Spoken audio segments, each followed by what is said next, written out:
Good afternoon, students. In the last lecture, we have discussed about different types of intersections, and they are at grade intersection and grade separate intersection. In today's lecture, we are going to discuss the design criteria which are to be considered while designing these intersections. First one, at grade intersections. The factors which are to be considered while designing at grade intersections are alignment and vertical profile, visibility at intersections, radii of curves, width of carriageway and junctions, speed change lanes, right turn lanes, and channelization. First one, alignment and vertical profile. Since there will be conflict and hazard at intersections, the alignment and vertical profile of intersecting roads should permit the drivers to travel safely. So for that, the alignment should be as straight and the gradient should be as low as possible. And also, the intersection road meet at nearly right angles. Second factor is visibility at intersections. For the safety of traffic, there should be clear visibility and unimpeded along both the roads. So for that, there should be a minimum visibility triangle, and the obstruction should not be there within 1.2 meter. Okay, within 1.2 meter height, there should not be any obstructions along the minimum visibility triangle. This is visibility triangle. This is one point, and then the point for viewing these 2 points. There should not be any obstruction, and this obstruction should not be there within 1.2 meter height. I think this you have studied in transportation engineering for overtaking side distance, stopping side distance, etc. Okay. Third factor is radii of curves. The design of intersection depends upon the speed. For designing the radii of curves, we should consider the speed of the vehicle, and the curve radii selected for control the speed and ensure safety of the operation. So while designing the radii of curve, two factors which are to be considered are design of intersection curve for a minimum speed and sharpest turn. That is, the curve should be designed for the minimum speed and the sharpest turn at the intersection. And also, while designing the radii of curve, another factor considered is to permit different operating speed. There will be different operating speed for the intersecting roads. So the curves should be uh, provided such that the road should be suited for different types of operating speed.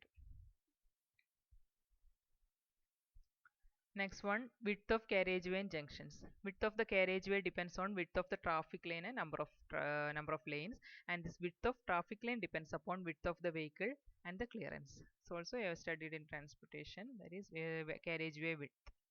It depends upon the width of the traffic lane and number of lanes. Next one, speed change lanes. Drivers which are entering or leaving the intersection have to change the speed because it is intersection, so we have to decelerate or accelerate. We are changing, the drivers have to change the speed. During this operation there will be hazards. When we are changing the speeds, there will be, obviously there will be hazards. Also, to avoid the speed changes, lanes are normally provided on superior facilities such as expressway and main highways. So fourth factor is speed change lanes. That is, the drivers has to change the speed. So for that, the road should be superior. Sixth point is right turn lanes.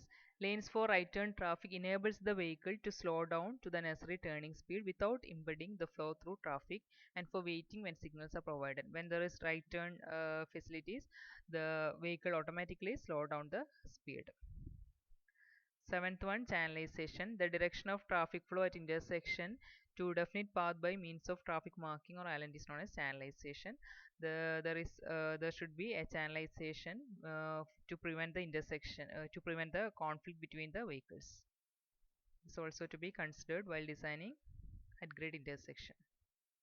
Okay, so the factors which are considered while designing at grade intersection are alignment and vertical profile, visibility. That is, alignment and vertical profile means alignment should be straight, and the Alignment should be straight and the gradient should be very low. Visibility means there should not be any obstruction within 1.2 meter high. Radius of the curve should be selected such that there should be minimum speed, and speed change should be considered while designing the curves.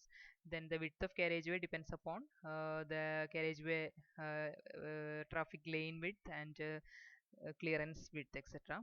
Then the speed change lanes means at intersection there will be a change in the speed, that is there will be decelerating or accelerating, so we have to consider the speed change. And right turn lane, when we are changing the when we are moving to right turn, the driver is obviously decreasing the speed. Then channelization, for channel there should be a provision for channelizing the vehicles to prevent the conflict points. It's about at grade intersection design factors. Second one is grade separate intersection, and the design the factors which are to be considered while designing grade separate intersection is almost same as that of at grade intersection. Factors are almost same. First one, design speed. Usually we are designing at grade separate intersection at the design speed itself, but it is rarely feasible for designing the ramps for the same speed as the as through the road. Okay, we are designing as design speed as that of road, but practically it is not possible to travel the vehicle through the ramps as that of the roads. Second one, radius of curves. This also same as that of at grade intersection. The radius of curve should be designed based on the speed change, minimum speed, the minimum speed, etc. Okay, side distance on the ramps means there should not be obstruction, same as that of the at grade intersection. That is, there should not be any obstruction within 1.2 meter height. It should be clearly visible. Then gradient on the ramps. Actually, this ram means this is the connection between two roads. That is, in grade separate intersection, the roads will be connected at different levels, and these two levels are connected through ramps. That is the term ramp. Okay, and the ram gradient should desirably limited to 6% in area subject to snow and ice. This will be as per the IRC.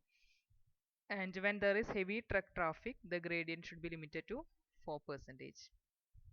Next is the width of ramp. Ramp should preferably carry one-way traffic. Here, the ramp should be usually should ramps are usually one-way traffic. The width of pavement should be selected as appropriate for different radii. Should be selected based on carriageway width and clearance, etc. Last factor is capacity. The practical capacity through lanes can be taken as 1,500 PCU per hour. For ramps, a capacity of 1,200 PCU per hour is appropriate. Okay, capacity is 1,500, and for ramps it is 1,200. Okay, for this grade separate intersection we are considering the ramp. Here there will be a ramp for connecting the roads at different levels, so we have to consider the speed through the ramp, the radius of the curves, side distance on the ramps, then gradient of the ramp, and width of ramp, and capacity. It's all about the factors which are to be considered while designing at grade intersection and grade separate intersection. You just go through the textbook. In the next class, I'll be discussing about the factor which are to be considered while designing rotary intersection. Thank you.